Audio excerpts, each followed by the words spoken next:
Publish Goldy news में आप सभी का स्वागत है। अभी हम हैं थाना में, और थाना में पिछले 3 बार से एक ऐसी शख्सियत जिन्होंने एमएलए का इलेक्शन जीता है और इस बार चौथी बार भी नामांकन कर रहा है। तो ऐसी शख्सियत हमारे साथ बैठी है जिसको किसी तारुफ की ज़रूरत नहीं है, किसी पहचान की ज़रूरत नहीं है। थाना और महाराष्ट्र के लोग इन्हें अच्छी तरह से जानते हैं। सर, स्वागत है आपका हमारे चैनल गोल्डी न्यूज़ में।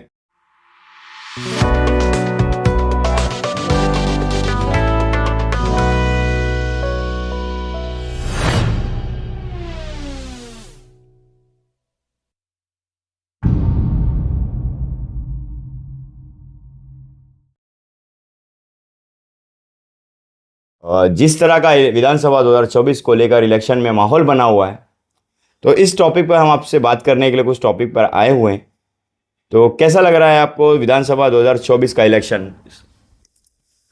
अच्छा लग रहा है। इलेक्शन तो इलेक्शन होता है। जो हमने काम किया हुआ रहता है वो प्रगति पुस्तक लोगों के सामने रखना रहता है। आगे क्या काम करने वाले हैं वो भी हम लोगों को बता रहे हैं। और वैसे थानावासी जो है वो, मैं उनके लिए नया नहीं हूँ और मुझे वो नए नहीं है। थाना के जो मतदाता है वो जिसे कहते हैं कि बहुत जागरूक है। वो योग्यता देख के ही वोटिंग करते हैं और हमेशा महायुति के साथ ये मतदार जो है वो रहे हैं। लोकसभा में भी आपने देखा होगा कि आदरणीय मोदी जी की विकास पर्व को सामने रखते हुए बहुत भारी वोटों से यहाँ पे महायुति के कैंडिडेट को चुन के दिया।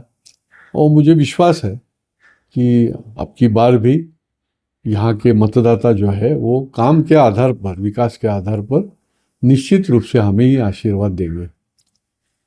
सर, एक तरह से आरोप लगता है भारतीय जनता पार्टी पर कि ये धर्म की राजनीति करती है। तो इस बार भी धर्म की राजनीति की जाएगी या पब्लिक का विकास और थाने शहर के विकास के लिए काम किया जाएगा? ये एक गलत नैरेटिव फैलाया जाता है। अक्सर में भारतीय जनता पार्टी जो है वो विकास की राजनीति करती है। Bharatiya Janata party vote bank politics नहीं करती है, यानी किसी एक धर्म को मुद्देनज़र रख के लांगुल चालन नहीं करती है। सबको समानता से, सबका साथ, सबका विकास, सबका विश्वास, सबका प्रयास, ये जो कह रहे हैं, तो असलियत में मोदी जी 2014 में सत्ता में आने के बाद में उन्होंने कोई धर्म नहीं देखा। सबके लिए अलग अलग योजनाओं का निर्मित किया और सबके लिए ये योजनाओं का लाभ होगा। आपने तो देखा होगा कि राबड़ी में भी आयुष्मान योजना जो है वो हमने कैंप लगा के कितने लोगों को ये आयुष्मान योजना का लाभ दिया। तो ये साफ है ना।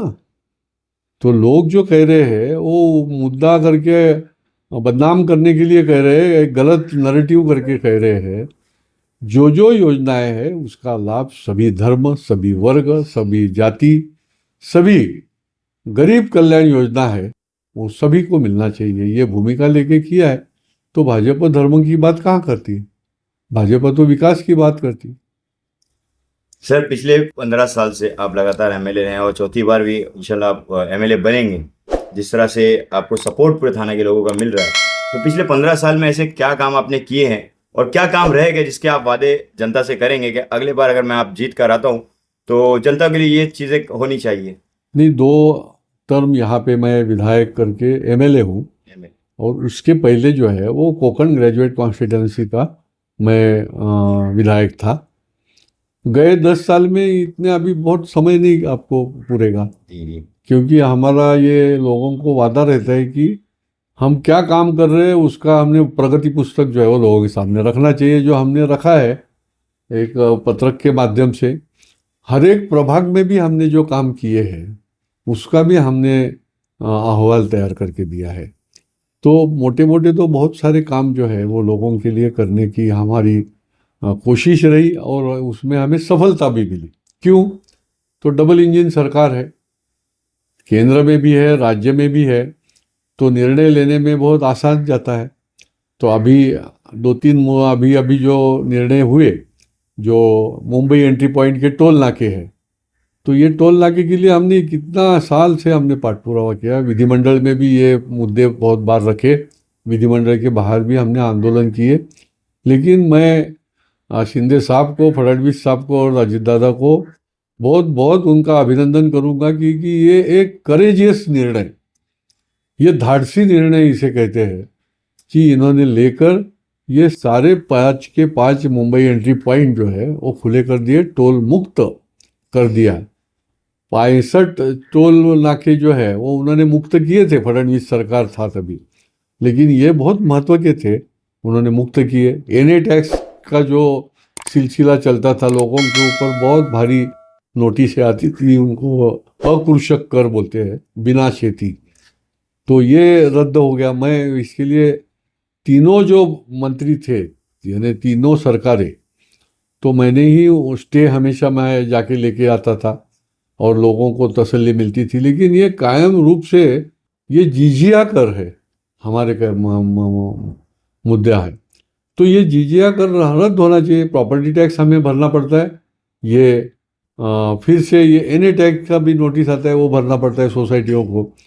आपकी जानकारी के लिए 1.5 करोड़ लोगों को उसका फायदा हुआ है पूरे महाराष्ट्र के अंदर। थाना के अंदर 6000 हाउसिंग सोसाइटीज़ और आस्थापना है, उनको फ़ायदा हुआ। तो ये कई मुद्दे जो है उसका पीछा करने के बाद में हमें सफलता मिली।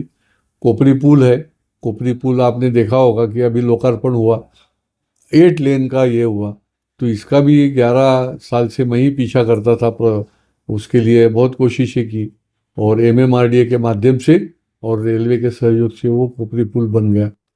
बहुत सारे सोसाइटियों को जो ज़रूरत पड़ती है, उनको कचरे के जो ट्रॉलीज़ है वो हमने 750 के ऊपर कम से कम हाउसिंग सोसाइटीज़ को ये दी, बेंचेस दिए, अलग अलग जिम्स लोगों के लिए ये किए, ओपन जिम जो है वो 20 के ऊपर ओपन जिम हमने हमारे क्षेत्र में रखे। और पूरा हमारी जो कॉन्स्टिट्यूंसी है, ये सारी स्कूलें जो है, आखिर में मैं शिक्षक का लड़का हूँ, तो शिक्षा, विद्यार्थी, शिक्षण, ये इसके लिए हमें रुचि रखनी चाहिए। ये आने वाली पीढ़ी है जो शहर का विकास देखने वाली है।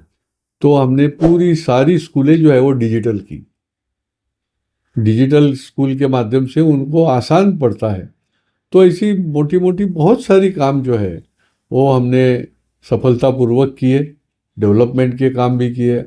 ये जो वाहतुक कोंडी हो रही है, तो इंटरनल रिंग रूट मेट्रो अभी आ रही है, उसकी मंजूरी मिली है, 10,000 करोड़ रुपए का वो बजट है और उसका भी काम शुरू होगा। पब्लिक ट्रांसपोर्ट ज़्यादा होना चाहिए, क्योंकि अभी ट्रांसपोर्ट और वाहतुक की समस्याएं बहुत हैं। उसके ऊपर इलाज है जो है वो हमारा विजन जो है महायुति सरकार का है, शहर के बारे में हमारा है, तो उसके माध्यम से ये पब्लिक ट्रांसपोर्ट की फैसिलिटी ज़्यादा से ज़्यादा अगर बनाते हैं तो उसका लोगों को फ़ायदा होगा। ऐसी प्राथमिक जो समस्याएं लोगों की है उसके ऊपर भी इलाज हमने करना पड़ेगा। अभी देखिए कि स्टेशन के बाहर का 150 मीटर का परिसर जो है वो हमने फेरी वाला मुक्त किया है बहुत स्ट्रिक्टली। कई रेलवे स्टेशन आप देखोगे, लेकिन ये किसी को जमा नहीं, लेकिन ये थाना में हुआ है। रिक्शा का भी लोगों को अवेलेबिलिटी जो है वो इजीली होनी चाहिए, उसमें एक डिसिप्लिन आनी चाहिए। वो उसके ऊपर भी हमारे पास एक ठोस ऐसा कार्यक्रम हमने सामने रखा है, उसके माध्यम से भी लोगों को, ये छोटे छोटे लोगों के जो प्रॉब्लम्स रहते हैं उसका इलाज करना बहुत महत्व का रहता है, वो भी आने वाले दिनों में। और इसीलिए विकसित थाने के लिए काम करना है, प्रामाणिकता से करना है, नियत साफ करके रखना है, तो ये हमें भी सफलता मिलती है और लोगों का भी साथ मिलता है। सर, थाना में जो रिक्शा वाले हैं, ज़्यादातर लोग देखा जा रहा है कि रिक्शा चला के अपना छोटा गरीब परिवार पालते हैं, लेकिन अक्सर देखा जा रहा है थाना ट्रैफिक पुलिस की तरफ से उन पर जो फाइन्स लग रही है बहुत ज़्यादा लग रही है, बिना गलती के भी उन पर फाइन लगा दी जाती है और मिनिमम फाइन 1500 रुपये। एक गरीब परिवार जो महीने का डेली का 1000 रुपये कमाता है, लड़की बहन के आप उनको महीने के 1500 रुपये देते हो और उनका कहना है कि लड़के भाईजान से हमारे 1500 रुपये ले लिए जाते वापस। नहीं, ऐसा है, ये अर्ध सत्य है आप जो कह रहे हैं। लोगों की भी जो तकलीफें हैं, उनकी भी जो कंप्लेंट्स है, तो हम लोग क्या करते हैं कि एक जॉइंट मीटिंग हमेशा लेते हैं 2-3 महीने के बाद में, जिसमें कॉरपोरेशन, आरटीओ, ट्रैफिक और पब्लिक की जो प्रतिनिधि है प्रवासी संगठन के, उनको भी बिठाते हैं। और ये जो तकलीफें हैं, फाइन लगाना, गलत लगाना हो तो वो नहीं कतई हम सहन करेंगे। अगर गलत ढंग से वो इनके ऊपर फाइन लगाया जाता है, लेकिन उसका एक अनुशासन भी रहना चाहिए। अवेलेबिलिटी, लोगों को भी कोई तकलीफें नहीं होनी चाहिए, और जो हमारे गरीब रिक्शा वाले हैं उनको भी कोई ऐसी तकलीफ नहीं होनी चाहिए कि जिससे ये कष्टकरी लोग हैं, इनके लिए हम हमेशा करते हैं। जैसे वृत्तपत्र विक्रेता है, उनका कल्याणकारी मंडल जो है वो हमने ही स्थापन किया। हमने 6 साल से इसका पीछा किया और उसका फायदा हुआ। अभी वो जाहिर हो गया कल्याणकारी मंडल, 2.5-3 लाख वृत्तपत्र विक्रेता है।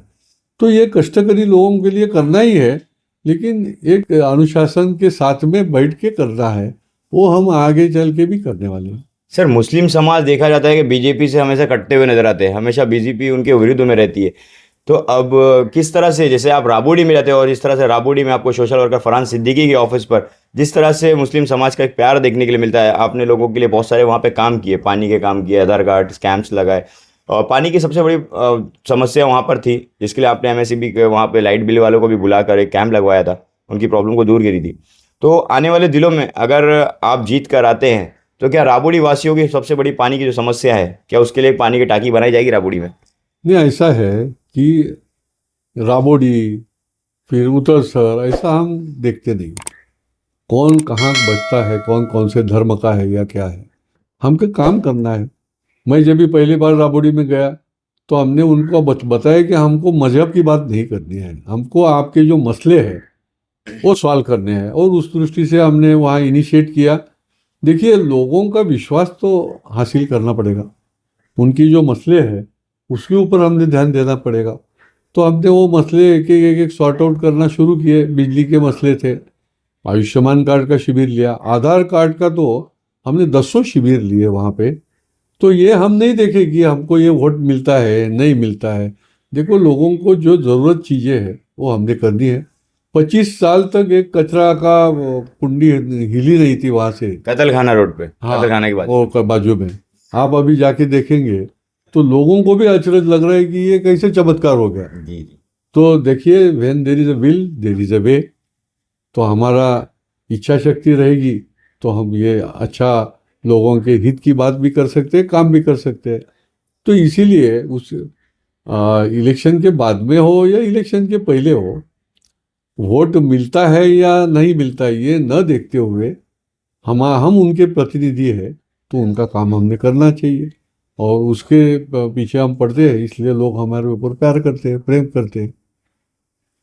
थाना के लोगों से क्या आह्वान रहेगा आपका इस विधानसभा इलेक्शन 2024 को लेकर? मैं थाना के लोगों को आह्वान करूंगा कि वैसे तो उनको धन्यवाद भी दूंगा कि हमेशा उन्होंने महायुति को साथ दिया है। आदरणीय मोदी जी की नेतृत्व में केंद्र सरकार जो है वो तीसरी बार लोगों के सहयोग से ही बैठी है। वैसे ही लोकसभा चुनाव में भी लोगों ने महायुति सरकार के ही कैंडिडेट को यहाँ पे जिताया है, बहुत भारी वोटों से जिताया है, क्योंकि development is equal to Mahayuti. हमारी सरकार जो है वो डबल इंजन सरकार है, वो डेवलपमेंट का मुद्दा फोकस करती है, बाकी मजहब और बाकी की चीज़ें न देखते हुए हमें इस थाना को विकसित थाना देखना है, और उसके लिए काम हम करना चाहते हैं। और ये सफ़र में हम लोगों को अपील करेंगे कि वो भी इस सफ़र में हमारे साथ रहे। आपका साथ बहुत कीमती है, बहुत महत्व का है, और आपके साथ के बिना हम ये विकसित थाना का सपना भी नहीं आगे बढ़ा सकते हैं। तो इसीलिए आप हमें साथ दें, और 20 तारीख को बिना भूले आप ज़रूर वोट दीजिए। ये वोट जो है वो विकसित थाना के लिए ही रहेगा, ऐसा हम वादा करते हैं, और मुझे विश्वास है कि ये हमारे जो थाना के वासी है वो निश्चित रूप से हमें सहयोग देंगे। बहुत बहुत शुक्रिया सर हमसे बातचीत करने के लिए, हमारी टीम गोंडवी न्यूज़ से बात करने के लिए।